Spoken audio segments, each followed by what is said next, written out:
Ó, aula de sais.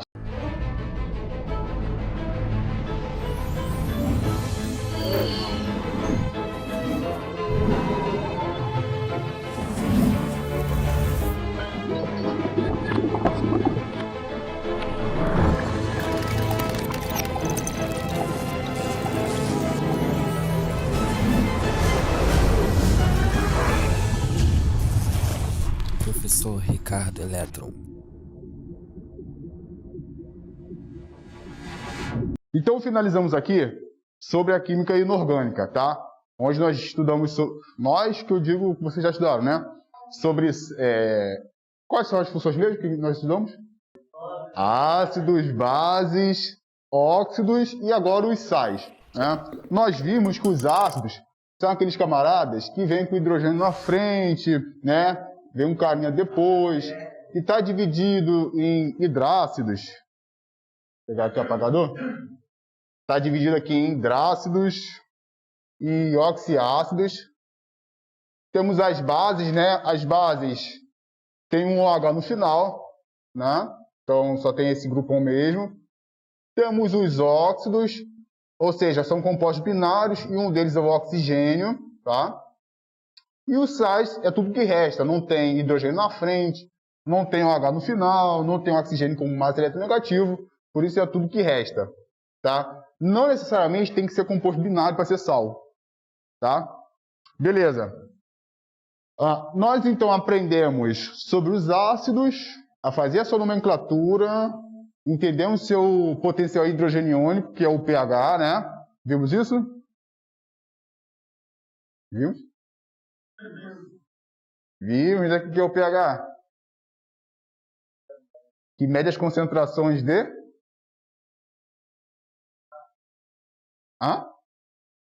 Mede as concentrações de H+ no meio, lembra?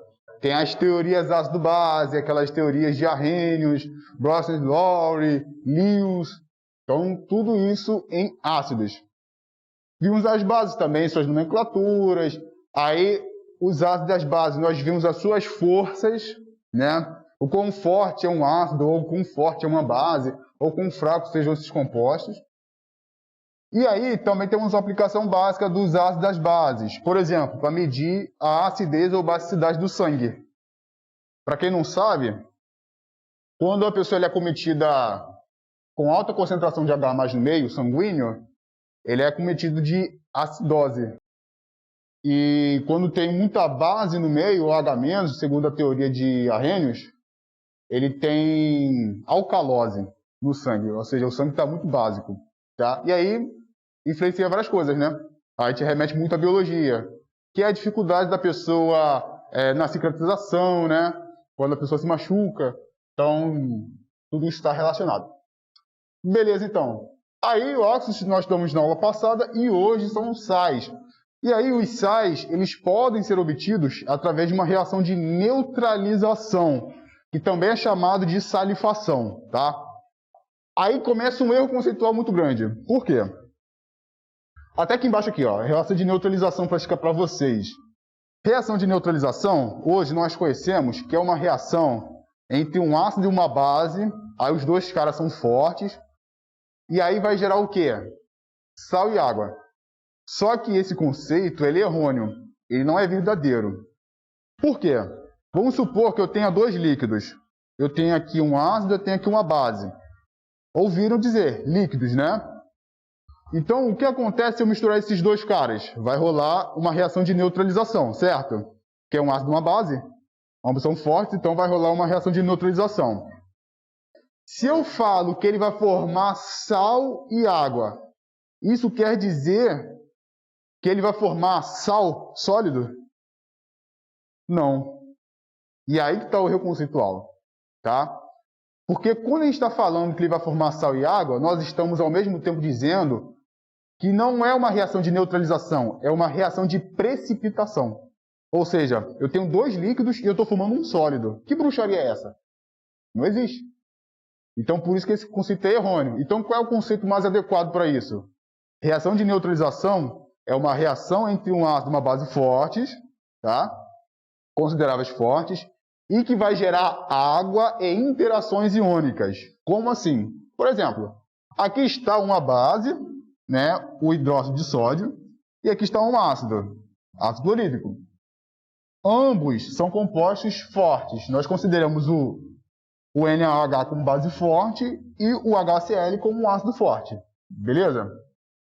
Vai rolar o quê? Uma reação de neutralização. Então, vai formar água mais um sal. Só que esse sal, como eu falei com vocês, é um conceito errôneo. Ele não vai formar sal, ele vai formar interações iônicas. Como assim? Ele vai formar Na mais Cl-. Esses caras aqui é que formariam o sal. Ou seja, NaCl.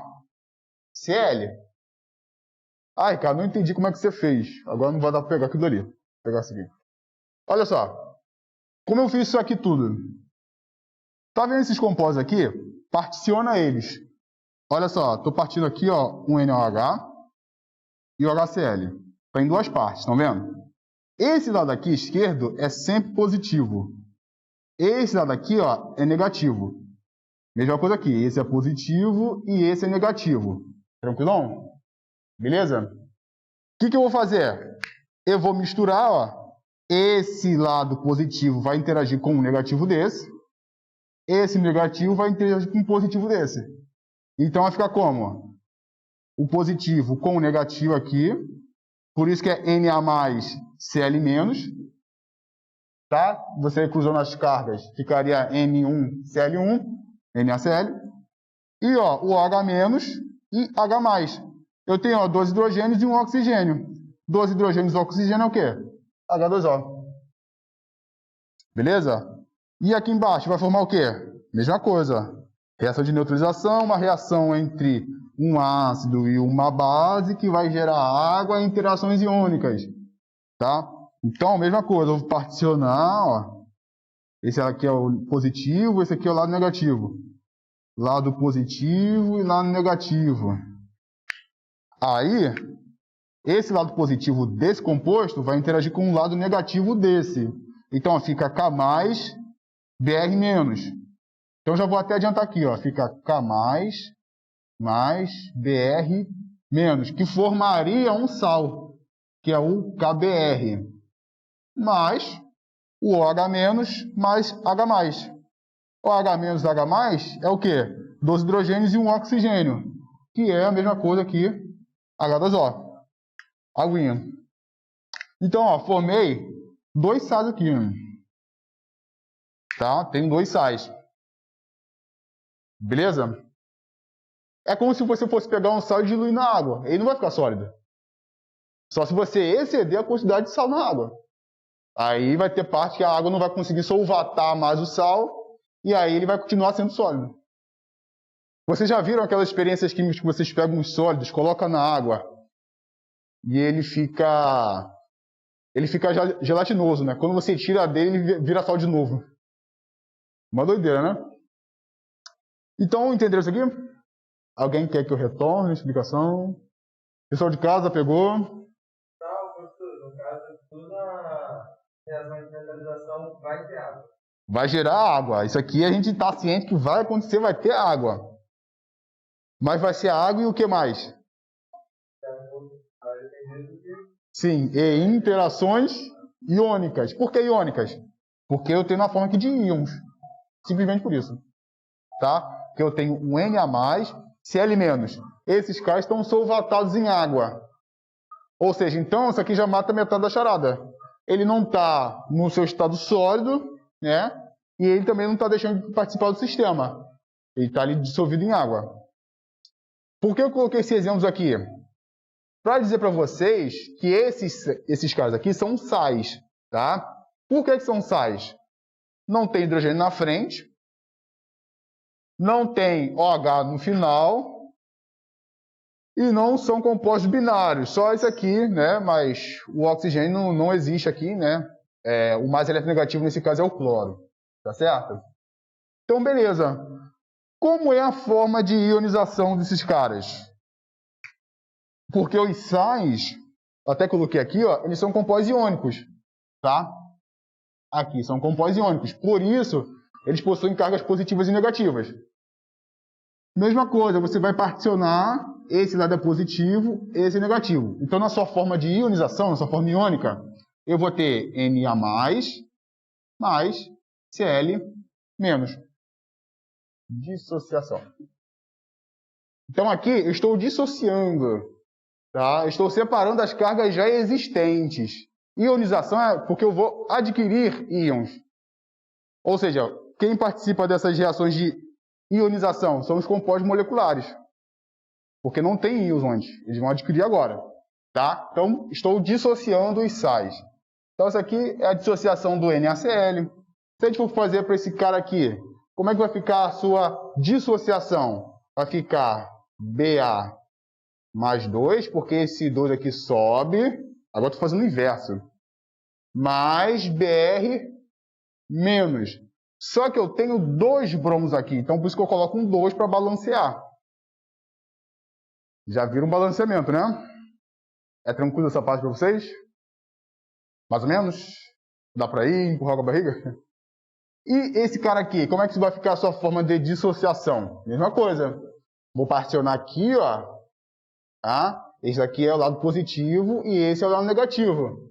Aí esse 2 vai vir para cá, para cima, aí vai ficar Na+, mais SO4 menos 2.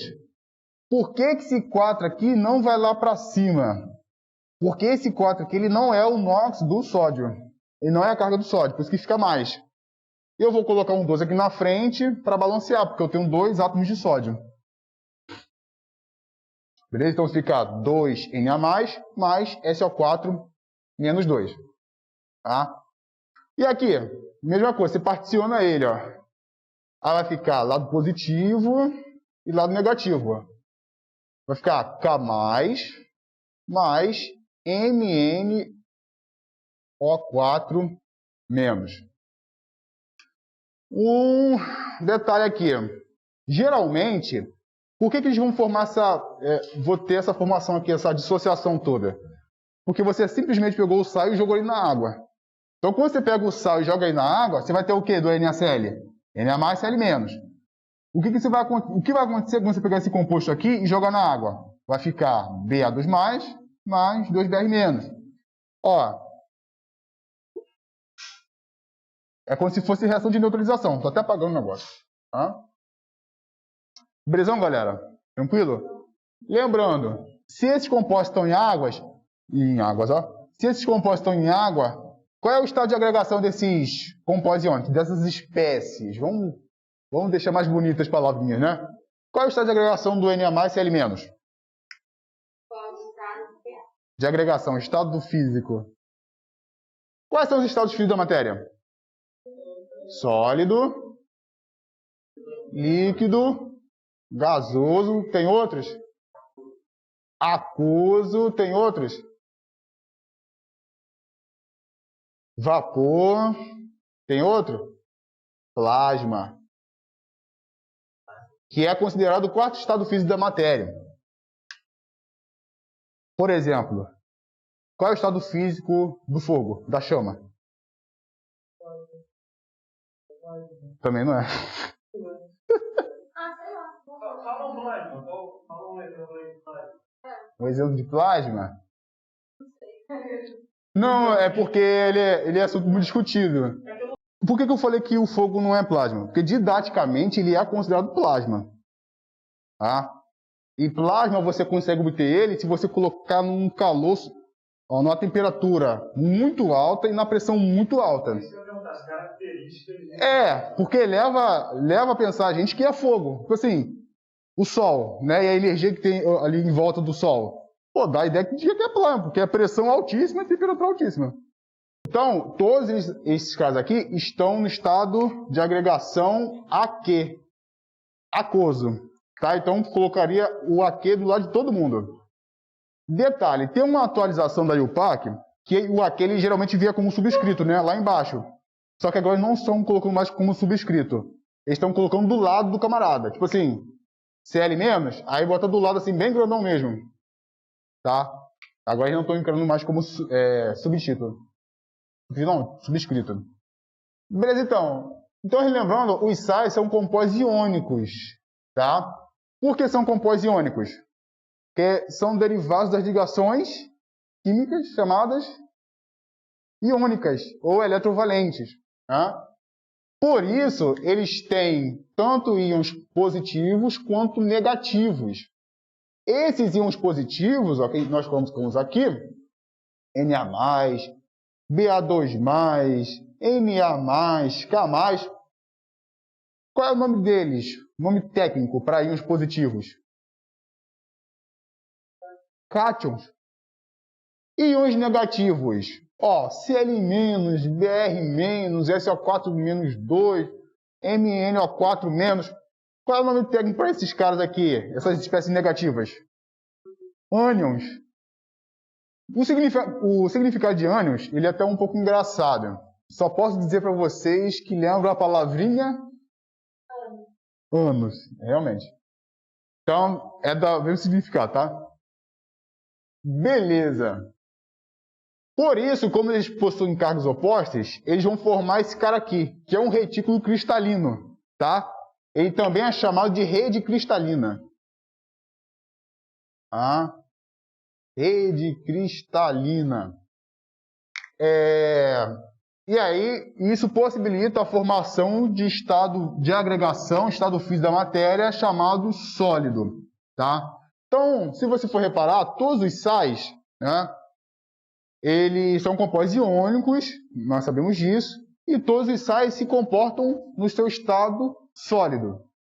A não ser que você pegue o sal e funda ele, ou seja, coloca ele debaixo de alguma energia e ele vira líquido. Mas a sua forma original está no estado sólido. Aqui eu coloquei na sua forma muito bem definida. Só que nós também temos outros processos, por exemplo, quando a gente vai pegar a dipirona e vai tratar a dipirona, que a gente só quer o ácido acetil salicílico, que ele é chamado de AAS, é óbvio que é ácido, mas a gente consegue ele no estado sólido também. O que a gente faz? Nós fazemos métodos de purificação para conseguir ele no seu estado puro. Tá? E aí a gente consegue ele no seu estado sólido. Por que eu estou falando isso? Porque nesses processos de purificação, que são essa separação de misturas, que eu acho que vocês também já estudaram, nós conseguimos esses cristais também, tá? Eles são também chamados de cristais. E esses cristais, para a gente conseguir ele grandes e puros, é um processo muito árduo. Você tem que saber controlar muito bem. Então, parte do mesmo princípio, tá? Outra coisa também, os sais, quando dissolvidos em água, eles conseguem formar soluções eletrolíticas. Aí eu pergunto a vocês, a água pura, ela consegue transferir corrente elétrica? Por quê? E se eu disser que ele consegue? Eu estou errado? Não, eu vou ter que escutar. Eu vou sentar. Então, nós encaramos que a água pura, ela até consegue conduzir corrente elétrica. Por que eu estou falando isso? Porque dentro da inorgânica, nós temos as soluções eletrolíticas e nós temos as soluções não eletrolíticas. Soluções eletrolíticas são soluções que conduzem corrente elétrica, conduzem bem a corrente elétrica. E soluções não eletrolíticas? Exatamente. Só que didaticamente a galera tem falado que a solução não eletrolítica ela não conduz corrente elétrica e está errado. Então, eu estou tendo esse cuidado justamente para alertar de que a água pura ela pode sim conduzir corrente elétrica. Só que ela conduz tão pouco, que ela é considerada uma solução não eletrolítica. Tá? Então, essa jogada aí de conceito que eu quero ter com vocês. E aí, óbvio, né, que você, por exemplo, tiver... Por que quando a gente está lavando a varanda e a gente está descalço e a gente toma uns choques, assim, se a gente descobrir que tem um filho incapaz, a gente toma choque. Por que a gente toma choque? Por quê? Se tiver um fio desempapado numa água pura, eu levo os cabos na minha cabeça. Por quê? Na água. É. Isso é um conhecimento muito. Eu tenho na minha cabeça que isso acontece, mas por que não sabe?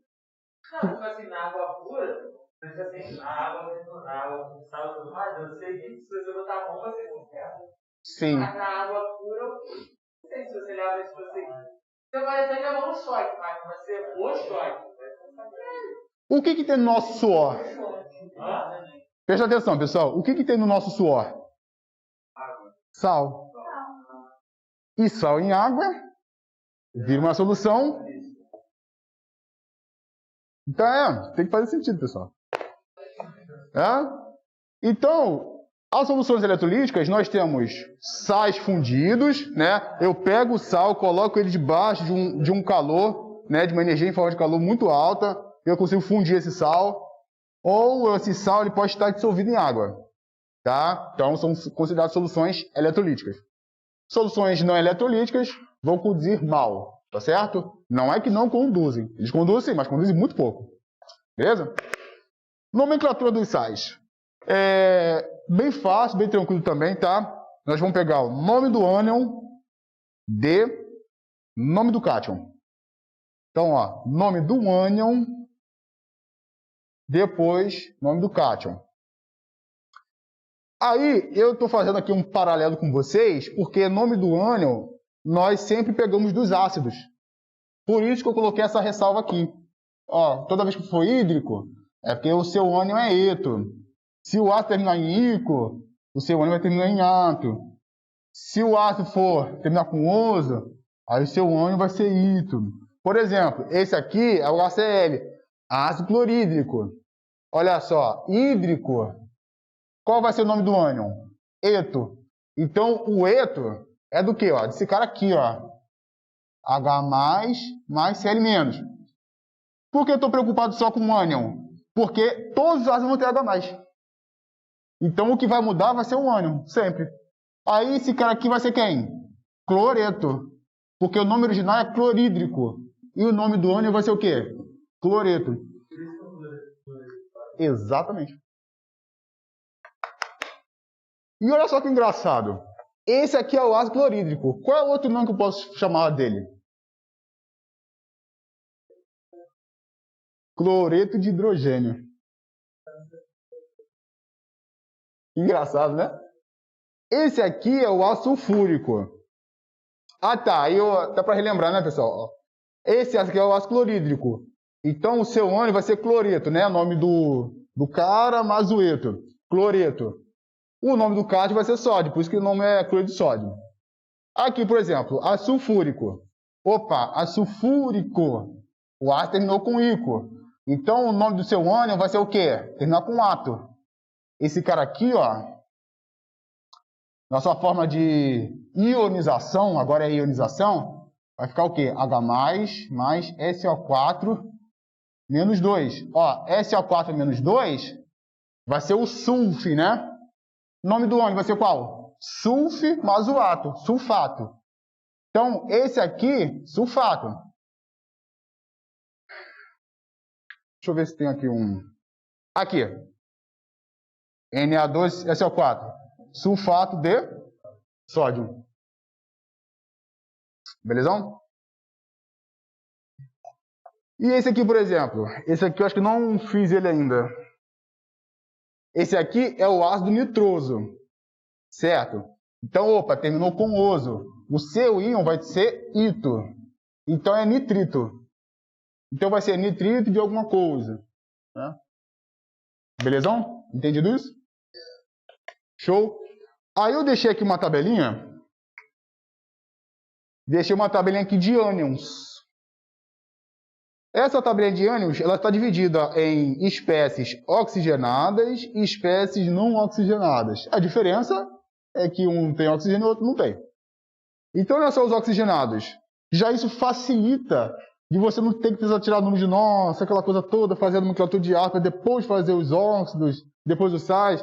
Ó, se for NO3-, vai ser nitrato. Se for N2-, vai ser nitrito. Né? Lembrando tudo isso aqui, ó. Ato, eto, ito, tudo por conta disso, tá? sulfato, SO4-2, sulfito, fosfato, hipoclorito. Isso aqui é muito importante, ó. Por exemplo, qual o nome desse sal aqui, ó? Esse aqui é um camarada que é presente na água sanitária. Vocês aí, donos de casa, tem que saber o nome deles, vocês não usam ele? Mistura ele com veja desmaia, tá todo desmaiado lá, igual a Bela Adormecida. Vai, brinca com a química. Eu sei. Olhando pra você, já dá a entender que você já desmaiou. Qual é o nome disso aqui? Olha só. ClO-. Vou botar aqui na sua forma de dissociação. Na mais ClO-. Olha ele aqui. É hipoclorito. Já sei que o nome do ânion, ó, sal não é nome do ânion, nome do cátion. Nome do ânion, já sei, ó, é hipoclorito. E o nome do cátion? Sódio. Então vai ser hipoclorito de sódio.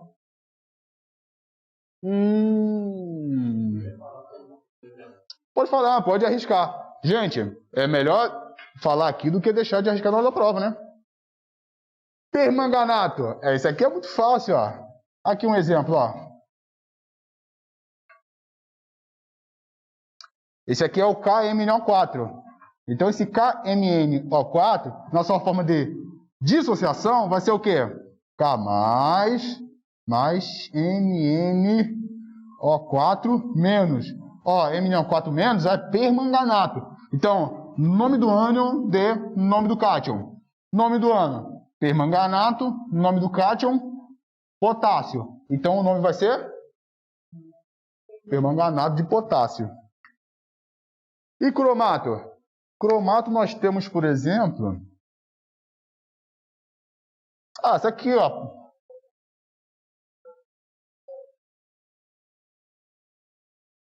Certo?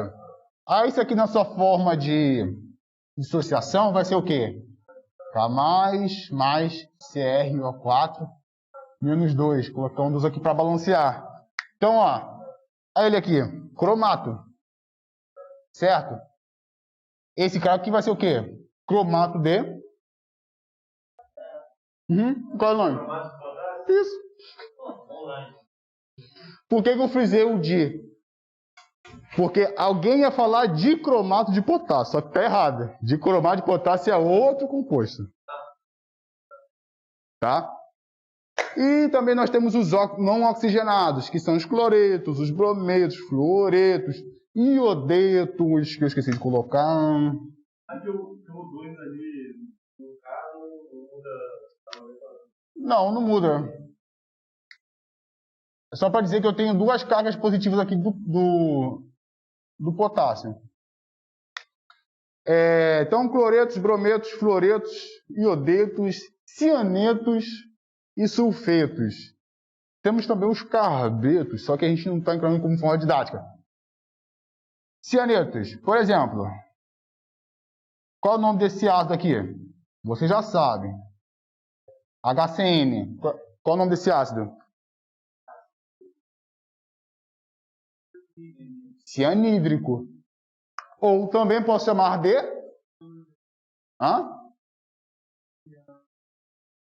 Cia e companhia.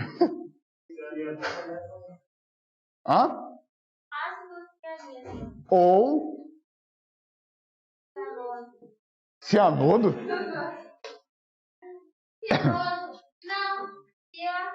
Ou é cianeto ou... Não, cianeto é o nome do ânion, CN-. Isso aqui é o ácido cianídrico, porque é um hidrácido. Ela falou cianeto agora? Cianeto é o nome do ânion. HCN, ó, HCN é ácido cianídrico. Ou eu também posso chamar esse cara de... Nome do ânion de nome do cátion. Deve ser legal aqui. Cianeto de hidrogênio, gente. Eu achando que eu tô até o finalzinho ali. Então, entendido tudo isso? Todo mundo entendeu tudo? Até aqui nos ajudou o Senhor, graças a Deus. Valeu, galera.